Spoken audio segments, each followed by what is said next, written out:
Amazing grace, how sweet the sound that saved a wretch like me. I once was lost, but now I'm found. Was blind, but now I see. 'Twas grace that taught my heart to fear, and grace my fear relieved. How precious did that grace appear, the hour I first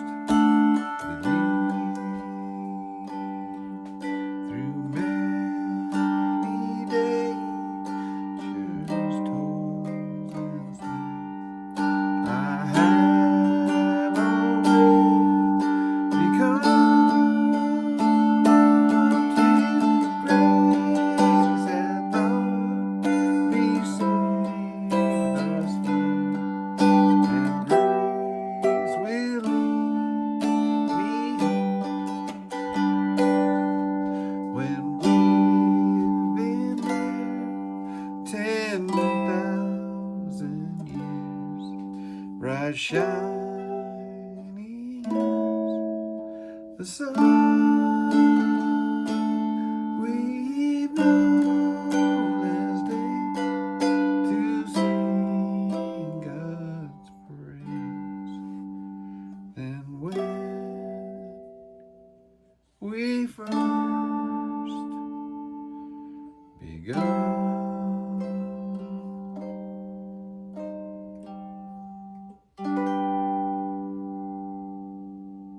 Greetings, friends and fellow cigar box guitar enthusiasts. Del Puckett here, and this 4-string Bible box mandolin was built as a special gift for Pastor Brett Meador of Athey Creek.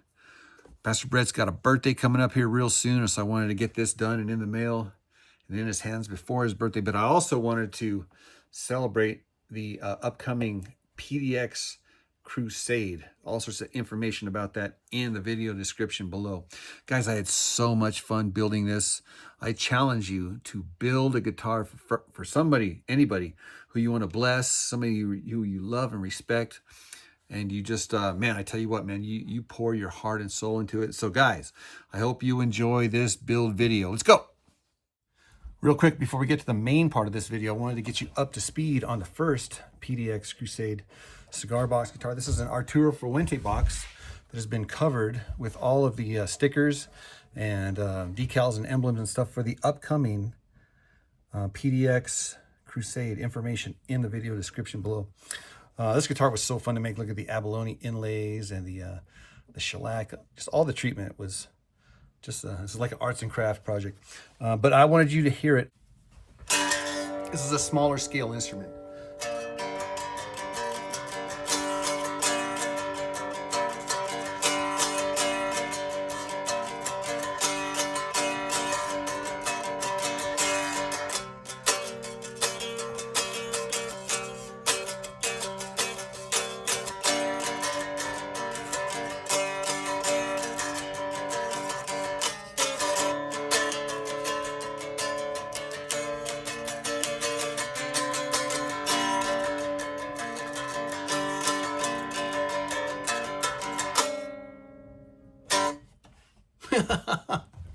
Complete with striker plate, guys. So here's the backstory. In 2016, I moved from my home in Albuquerque, New Mexico to Portland, Oregon. It was a transfer with Intel. So I worked at Intel for the years 2016 through 2022 up in Portland. And it was during that time when we first moved up there, we started looking for a church, and we couldn't find one. We thought that we were going to find a church on every corner. Turns out there was not that many good churches.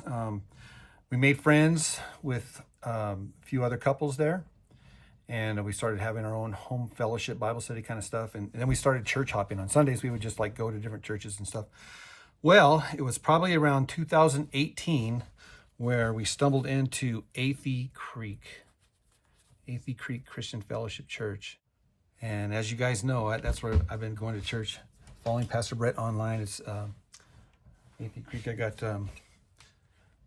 the t-shirt and the hoodie. This hoodie, dude, this thing has got bullet holes, totally ripped up sleeves, dude. This is my armor. And then it happened. It was 2022. I get a phone call from my daughter. Congratulations, Grandpa. I'm like, what? Yes. And so my wife's all like, we're moving back to New Mexico. So I put in my notice, got a transfer with Intel, came back to New Mexico. And then we bought land up here in northern New Mexico in San Isidro. So we're off grid. We are the homestead. If you've been out here, you know what I'm talking about.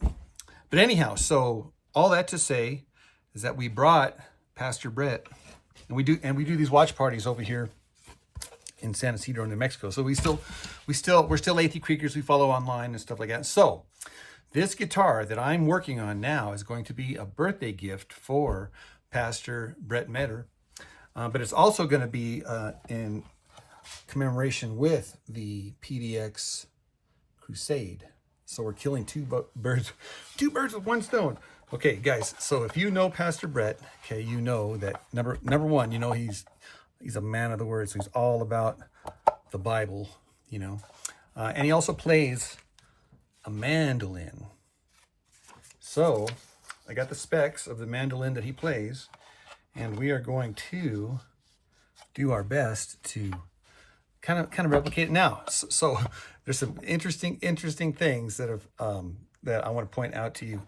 So first things first, this neck. So in the house that I'm moving into next month, we are remodeling it, and so this here was part of the roofing material. They had the beams, and then they had this herringbone pine from a lumber mill up the valley. Well, I found this one piece that was like striped with this 3 different colors here. It has kind of this gray color here, this dark chocolate color, and then this blonde color here. And right here, it stops because that's where the scarf joint is at. But if you flipped it around, you'd see that the color continues to go up through the piece. I mean, it's an incredibly beautiful piece of wood. It flips here again because I scarfed it and then flipped it backwards. But that's kind of the mystique here, is the flipping of the grain. Look at that is just the color of the wood. Oh my gosh, this is crazy. So and then I took part that I cut back here for the back, what do you call it, the back angle. I took that, cut it in half, and then used those for the wings here, and then tapered it and carved it. And this is just the first pass, but I got the contours of this thing to be exactly right. Just a little bevel there, and because these guys popped out just a tiny little bit to get it right, so I just took advantage of that and just beveled it out. So it's got like a what do you call it, an intentional headstock rather than a traditional headstock. But anyhow, so I took all my time and I made sure that the plane of this thing here was flat. I do have a little bugaboo there, but nothing that can't be filled in with some wood putty. But yeah, so we are flat. Then I also, again, as fate would have it, where did it go? Oh, here it is. Found a piece of poplar. Now notice the piece of poplar. It also has 3 different colors of wood. I didn't plan this. This is just the way it happened. And so I'm just playing around doing the dry fit. I figured out that if I put the dark side on the top, then I get this awesome contrast here. And then it also makes for this contrast on this side as well, which I think is awesome, man. So that's where we're at now. We are, oh yeah, I'm going to have a little bit of an overlip here. But here's another thing I wanted to point out here. The heel is curly maple, and you can't really tell because they haven't sanded it here, but you can kind of see here the beauty in the, yeah, I mean, If I was to sand this, this part here, it would pop really good, but you can see it. But this is going to be in the box, so I don't need to really sand it. But you can kind of see it here on the heel.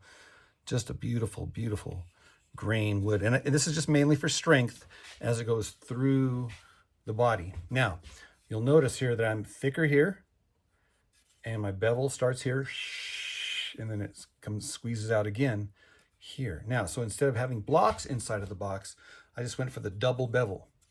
Right, so the top of the box is not going to touch, and the bottom of the box is not going to touch. And I have security here and here. Here's the holes for the hinges. Yes, you guessed it, this is going to be 4-string mandolin. And then, of course, the base on the back for, there is no piezo in this one here, so I can move this back. My saddle is going to be right here.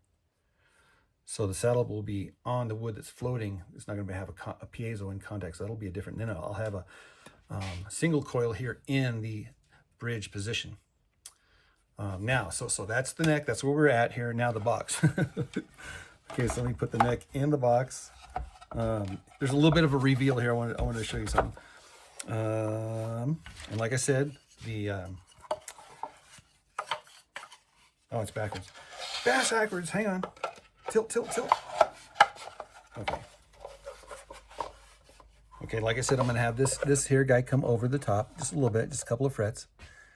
And then you'll notice 2 sound holes, pickup cut out for the single coil, and then 2 holes here, one for the volume, the other for the tone, along with the jack. Now the jack is right in the middle. I didn't want it to be off to the side, so what we're going to have to do is put that guy in there, close it up and secure it up, and then maybe put a little dab of glue on one side so that you can open it if you ever need to. I'm just going to do long screws in the corner because look how thick these sidewalls are. So no need for blocks here. These will be the only blocks there. But this is what I wanted to point out. Now guys, I am not trying to be funny. I'm not trying to be blasphemous. I'm not trying to be heretical. Is that a word?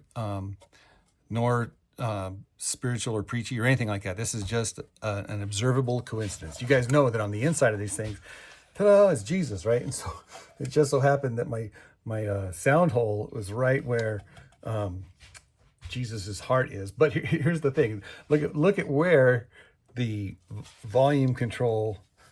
I didn't plan that, guys, but isn't that kind of like telling? That's telling.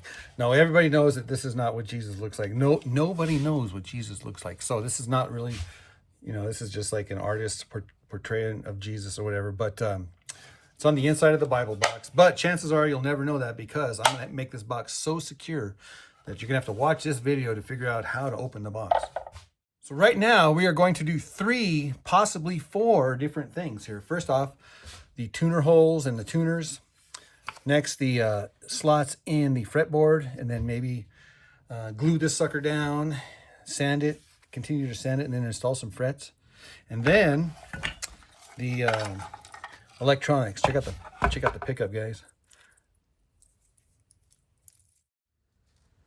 So using a pencil and a ruler, I just mark it out so that I get a straight string pull. And then using a Fosner bit and a hand drill, I just drill the holes. Normally I would use a drill press, but oftentimes with a scarf joint, it's just easier just to do it by hand. You just got to make sure to get it, nice and straight. Now that I got the holes where I want them, I got everything drilled, even the extra screw holes for the tuners. Now I'm going to concentrate on the fretboard and gluing that here, and then final contour because I want to stain this thing here before I put the frets on. Here we are at the fretting station. You've seen the videos, the Mighty Might table saw, the special blade, the sliding tabletop. Anyhow, this here, I got all my templates up here. This is what I typically do. I get my scale, whatever scale length it is, and I tape it securely to a yardstick or something that's thick and sturdy. Same thing with all of them here. I got them all taped, hyper taped to yardsticks. But in this particular build here, we went with the 13 7/8 scale length mandolin fret spacing here. And so I cut the fretboard down to be the exact right size to capture all of the 20 frets. So you can see that there. Now, typically, like I said, I use this one. This one here, I'm going to just double-side tape it. I have the double-sided sticky tape. You just half. Now, here's the deal. You got to make sure that you know which side is the top or the bottom. It's easy to get confused or backwards or whatever. So I know that this one here is going to be the top where I have the frets, not here. This will be the top. And I wanted it to be this side over here for the big frets and up here for the skinny frets. So what that does is I make sure to put my template on the other side accordingly, so that when it runs through the saw, the fret slots are on the correct side. Guys, it's not rocket science, but it is important here. If you don't know what the scale length is here, you can pause this. This is, guys, so important. It's the distance from the nut to the bridge. And that is so important to get right. And this is where you get it right. Right here, right? Fret slotting is probably the worst part of the job because it's just repetitive motions, the same thing over and over and over and over and over again. But it's very crucial to get it exactly right, so you really got to take your time. And just a quick reminder, guys, I do get all of my templates. Get him, cat, get him, run, run, run, run. Get him, Mojo, get him, get the cat. Get that cat. Now you guys are friends now? At cbgiddy.com, there is an affiliate link with a promo code in the video description below. When it comes to clamps, you can never have too many. I got all kinds, the old school, inherited antiques, the spring kind, the clampy kind. So now we're just gonna let the glue dry. Just make sure that you make sure that all of your edges are smooth to the touch. Again, you gotta have calibrated fingertips to know exactly what that's supposed to feel like right there. For the volume and tone controls, I went with one of these pre-wire. And do you guys want to guess where I got this from? You guys are smart. You're smarter than I give you guys credit for. Yeah, I get all, not only that, but I also get the pickups and the broken drill bit piece. Yeah, I didn't get that at cbgiddy.com. That one there came from Home Depot. Piece of junk. Guys, I ain't gonna lie to you. Whenever I use these pre-wire kits, it feels like I'm cheating. It's so easy. You just got to make sure that you get in the right hole. It's the one with the capacitor on the jumper there. That's the tone, and the one that goes to the jack, that's your volume control. It's got the ground wire. So seriously, after you put them in the hole and then you just finger tighten it, and then after that you just tighten it down, and it is like so easy. It's like, is that it? Is that all? Is that all? You must be cheating. So Mr. Andy Von Deluxe, he was watching the base build video there, and he noticed the tear out when I was drilling for the tuners, and he had a suggestion. He said, what you do is you get a tiny little drill and do a pilot hole, and then you get your Forstner bit and do half on this side and half on this side, and kind of meet in the middle, and that way you don't get any tear out. You get these perfect holes. So that's what we did here. And in a perfect world, you're gonna have a perfectly flat fretboard, but in the rare instance that it's not 100% perfect, problem solved, man. You just get one of these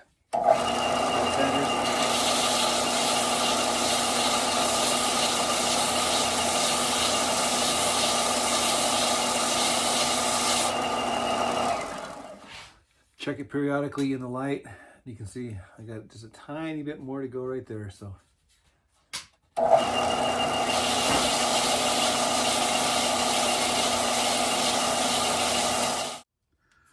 here is the Great Neck infamous yardstick. Here's the 24-inch mark. And the reason why I'm showing you this is because, guys, this is incredible, dude. This fret wire is so long.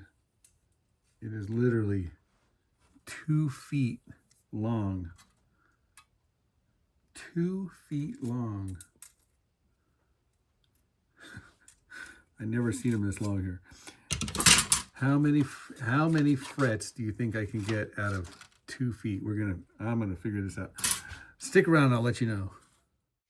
All right, so I'm curious to see how many frets I can get out of a 2 foot long piece of fret wire. I have 2 of them just in case. Can you imagine if you had chopsticks that were 2 foot long? You had to feed yourself.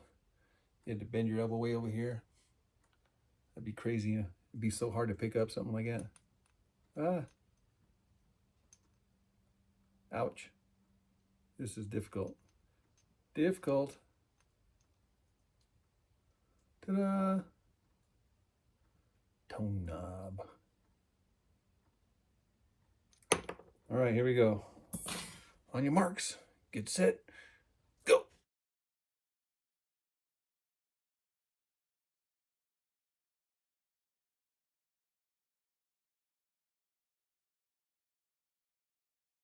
So if you're good at math, 24 divided by 1.5, it's 1.5 inches, is 16. So let's see what we get here. 1, 2, 3, 4, 5, 6, 7, 8, 9, 10, 11, 12, 13, 14, 15, 16. What do you know? All right, so we just lacking 4 more here. And then, of course, a 0 fret. One thing I observed about this mandolin fret spacing is that look where this dot is here. Typically on a guitar, the dot is here. But for some reason on the mandolin, it's here on the 10th fret, not the 9th fret. So I was like curious. I was like, is that just a typo or whatever? So I went online and looked at mandolins, and sure enough, man, they have that dot right there. So what did I do? Put my dot right there. So how do you guys file these frets down? I use the grinder right there to grind them down, and then the belt sander there to get all the edges uniform. And then I got this fret guru here. This is an awesome tool here. It's a square file, and it's smooth on this side right here, real smooth. And then these side here has got the teeth.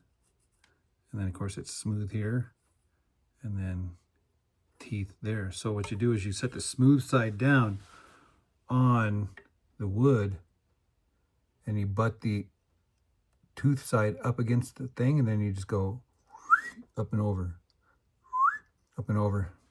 I got lots of videos on that, but then once you're all done with that, then you sand,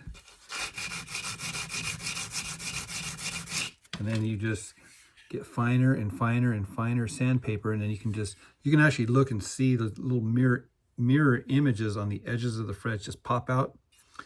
But the main thing is the feel. So I get my calibrated fingers here and just go up and down and feel it for smoothness. And it's like, you know, just like pretend like you're playing, right? Because you want it to feel, good, great. So yeah, take your time here. Sand, sand, sand, sand, sand, sand, sand. And you won't regret it. Yeah, and as far as sanding goes, sometimes I go up to 2,000 grit sandpaper, and I just get this thing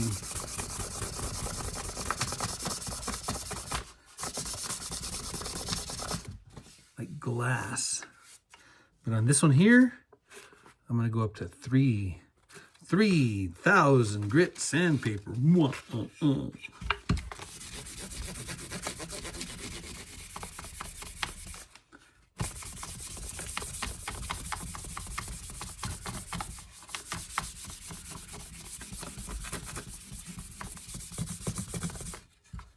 man. If you don't have any 3000 grit sandpaper, I would recommend go and get yourself some. Why? Because 3000 is so fine. Oh my gosh. You almost don't need to do anything to it. It's so smooth. Oh my gosh. So to finish this mandolin, we are going to use this Leticode. And the reason why I'm using this is because Pastor Brett would approve here. This stuff is made in Israel. These guys sent me this stuff here, and I'm telling you, man, this is so awesome. Innovative, cutting edge technology. What does it say here? Made from the highest quality materials, pure science and dedication. Who puts that on their stuff? These guys do. There is a link in the video description below. But guys, yeah, this stuff is amazing. So this is what we're going to do here. We are going to use this on this.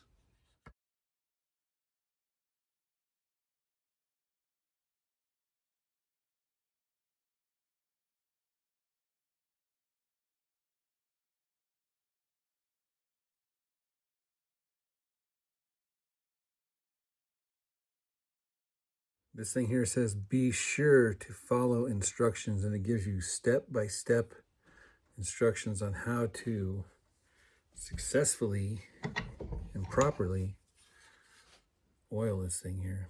So the oil setting in here, and it's going to set here for 30 to 40 minutes before we wipe it off and apply the next coat. But just look how, I mean, you can see the transition here from pre to post.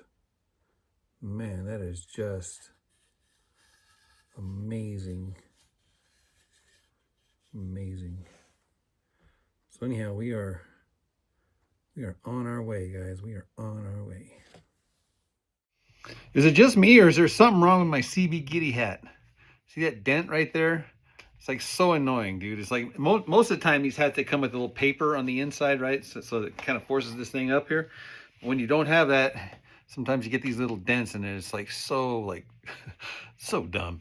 So this is what I do, guys. This is what I do. I get a piece of, you know, paper towel, napkin, it could be whatever. It could be toilet paper, whatever, right? And just stick it right there, right where the bump is. Tink, right? And just like that, dude. Just like that. You're back in business. So real quick, next we are going to install the single coil pickup into the guitar. And so to do that, you need to know exactly how deep to cut, because you're going to have to put a little notch where that pickup's going to go, wherever it's going to go. So what I do is I put the neck in the guitar exactly where it's going to be. Then I get a pencil and I just put a little line exactly where to cut out. And then I rock it old school, man. I recommend just getting yourself one of these hand saws, one of these sharp, old-fashioned style.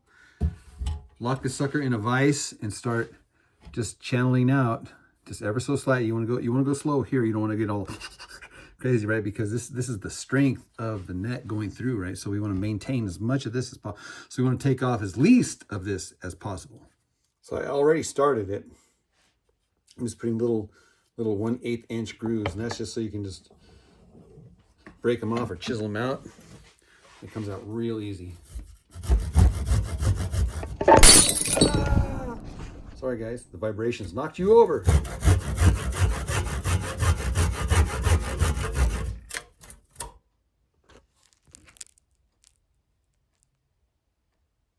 One of the most satisfying things about building your own cigar box guitar is that you get to do this, right? Just bend all that stuff, just bend it over with your fingers. You can get all fancy and use a screwdriver if you want, or a chisel, and get it all perfect and stuff like that. But just that feeling of just getting all that wood just out of there, just so easy. It's just so phenomenal. All right, so I just got lucky, and just by eye, I guessed at the height that I needed to take out there in order for the pickup to be right underneath the underside of the box. The little lip is catching the underside of the box, and it's just barely clearing the wood. So now Now, typically what I would do is hot glue that sucker in there. It's like, but this time here, dude, if I hot glue that sucker in there because this lip here is over the top, then I won't be able to get this thing out. I would have to open the box from the bottom coming out, and there's no way to do it when you're this tight of a tolerance here. So I would be locking, in essence, locking this guitar together just by gluing in that pickup. It'd be locked in there. So I have to think of another way to do it. So I was thinking, and I'm actually just thinking right now out loud. So what I could do, perhaps, see, I can't even get it open now because I got to move it out of the way. So what I could do is maybe glue the pickup to the underside of the box. Yeah, let me try that. If I glue the pickup to the underside of the box, then I can have the neck come in at an angle and then sit down over that. And then when I take it apart, you're gonna release it and then kind of bend it at an angle so that it comes out over. Because see that notch, dude, that notch is not going to, it's going to prevent it from sliding back and forth. All right, unforeseen problem. But because we're Cigar Boss guitar builders, we can fix it. So these particular tuners have a little hole here that you can screw in place to get this thing perfectly in alignment. So that's a good design, right? It holds everything nice and secure. The problem with me this time around is I got a little overzealous with the size of that hole. So it's a little, I could get a bigger screw, I guess, to be tight in there, but then it would be small enough to go through here. So the workaround of that is real simple, man. You just get a toothpick, stick it in the hole, kind of measure how, dang, look how I drilled that sucker way too deep. All right, so I'm just gonna cut off the tip of this thing here, just a little bit of it, right? And then I'm gonna put the fat side in the hole and the skinny side up. There, real quick here, you can see the skinny side up. And then dink, push it in the hole. You don't even need glue or nothing. And now that screw, now trust me, that screw is gonna grab and it's gonna hold on tight. Obviously, you want to be careful not to strip it again the second time, right? So you're going to be real sensitive with your hand here, but you're gonna feel it catch. Yeah, I felt it catch. As soon as it catch, it kind of hops out of the groove of the screw so I got my pressure here, pushing in, and I'm just barely twisting here because again, I just want to get it tight. You know, okay, that's pretty tight. That's definitely tight. I could over tighten this thing and strip it again if I wanted, but I wanted it to be at a nice, secure, tight. And so, you ever find yourself with a stripped out hole, that's all you got to do is just toothpicks to the rescue.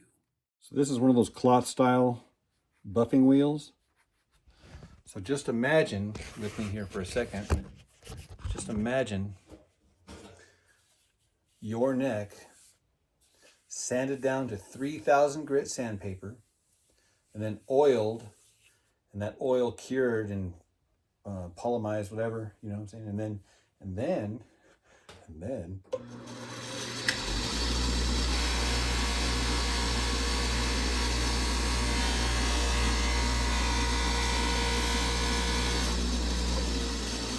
you could spend hours on that thing, just bringing this thing to this hyper gloss. Even the fretboard, all the fret ends can benefit from a buffing wheel. So I got the light right here, so you can see how this curly maple just takes really well to the oil, and then just the color contrast. My gosh, that oil just makes everything just like pop, especially when buffed. Even the fretboard. The burn dots are, not that much of a contrast against the wood, but just, my gosh, that wood and these fret ends, all the tones. I still need to put the screw covers on there. But man, oh man, it feels as good as it looks.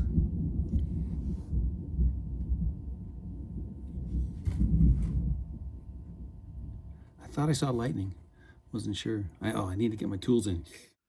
So the single coil now has been glued just on these edges here. So now you got the magnetic Jesus. But as I got to looking at this pre-wire thing, the more I look at it, the more I'm thinking that it's backwards. It's like I'm guessing that maybe the volume, let's see here, this is the volume here, is going to go down when you turn it up and then up when you turn it down.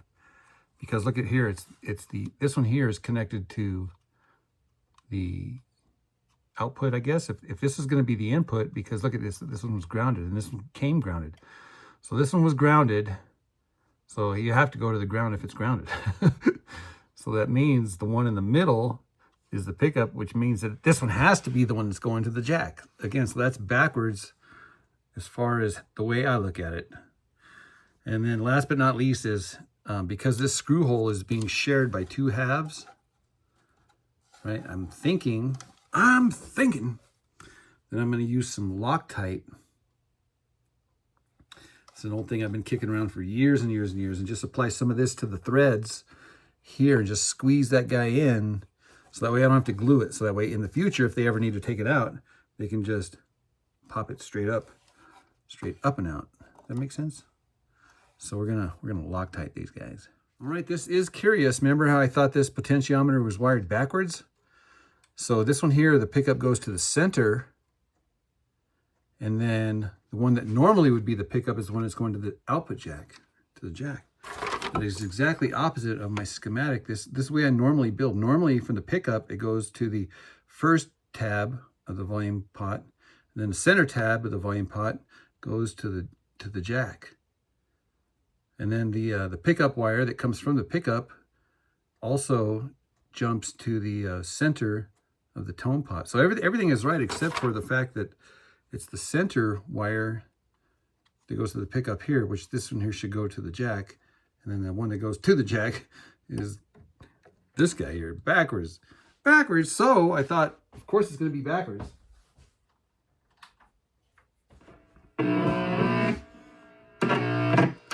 So we tested out.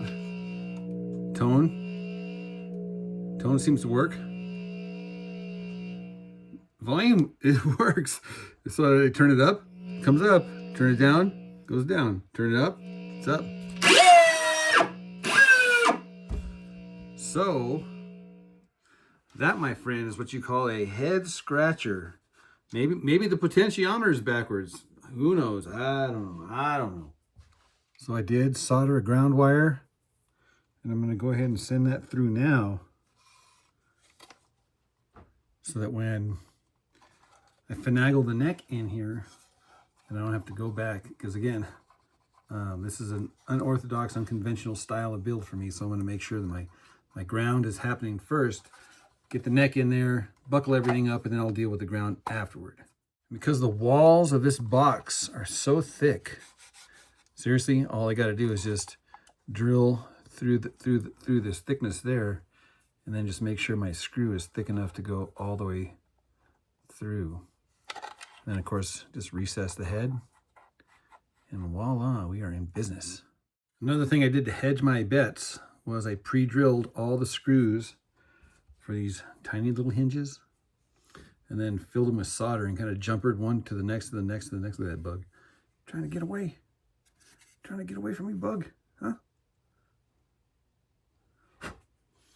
Anyhow, so yeah, I want to make sure that there's continuity. This little jumper wire makes continuity there. So before we get too carried away, we're going to check the ground. I got it grounded underneath the hinges here, so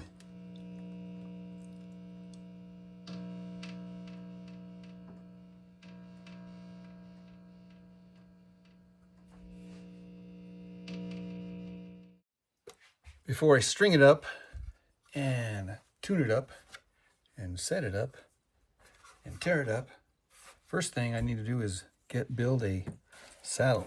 So I go to my saddle, pulled out a blank, and then just started carving and whittling. And guys, I really decided to take my time. I used a pine block or blank, whatever, and I used the belt sander first to get this contour here. So I just just on the angle here, just back and forth, and you get these bevels here. And then over to the drill with the little sanding disc in it. carve out this side here, as well as this one here, just by pushing it in there. And then, and then, if you have enough room here, sometimes you can do just one or whatever. I fortunately had enough room for 2 of these cuts. And then I just started really taking my time and just trying to finesse this thing into perfection. It's still not exactly right. I can still go back and do a little more filing and sanding, but guys, and then of course, you know, you sand the edges all smooth and stain it whatever color you want, or put some oil on it or whatever. A lot of times, like for the frets that I don't prefer for the necks, like the off sizes here, whether they're jumbos or even the little narrow ones. This is a little tiny little guy. Low narrow, or whatever it is that you're not using for your builds, and you just have stacks of in the background here.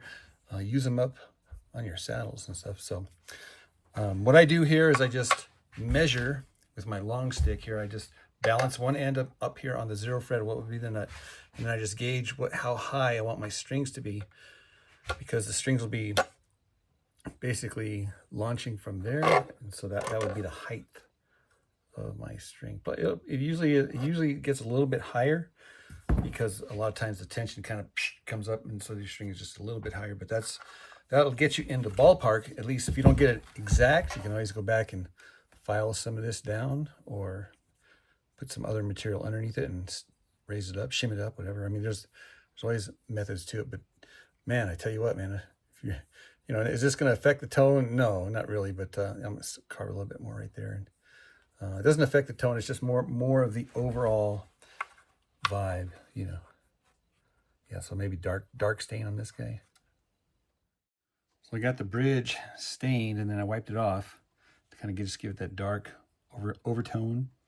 And then strings on, I did put these guiding screws here, just so I could have straight strings on this side, and then they would wrap around the inside of each of the poles. That way it's straightforward on the tuning.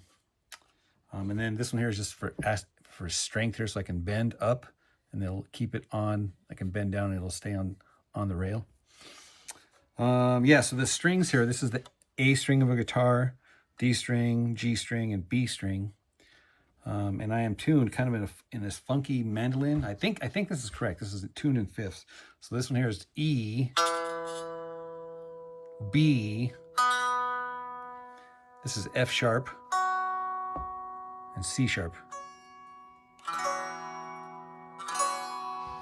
Guys, I have never in my life played this tuning. So I just put my fingers and strum, and I'd listen to try to find like a root chord.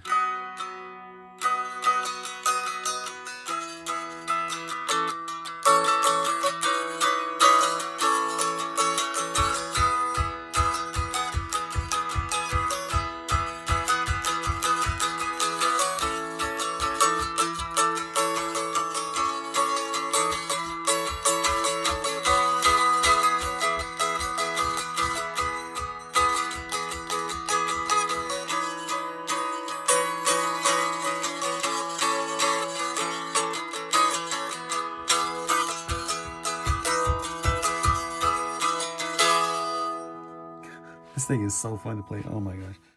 Okay, we are unplugged, man.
Well, I wonder what it's going to sound like plugged in.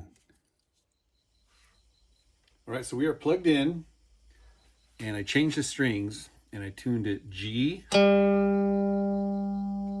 D, A, E. It's tuned in fifths.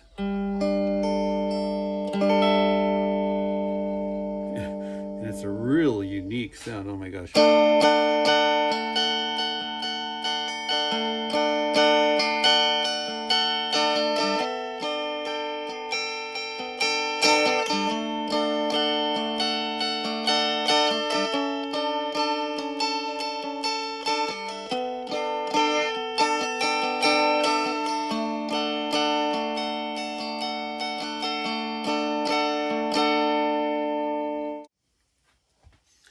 So I am plugged into the Vox Mini. I'm just using just straight up clean sounds, no reverb, no delay, no nothing.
What a sweet, delicate sound, my gosh. So I went online and I learned some of the basic mandolin chords with this tuning here. So here's G. And then D. E minor. C major. So now I can do that famous 1-5-6-4 chord progression. So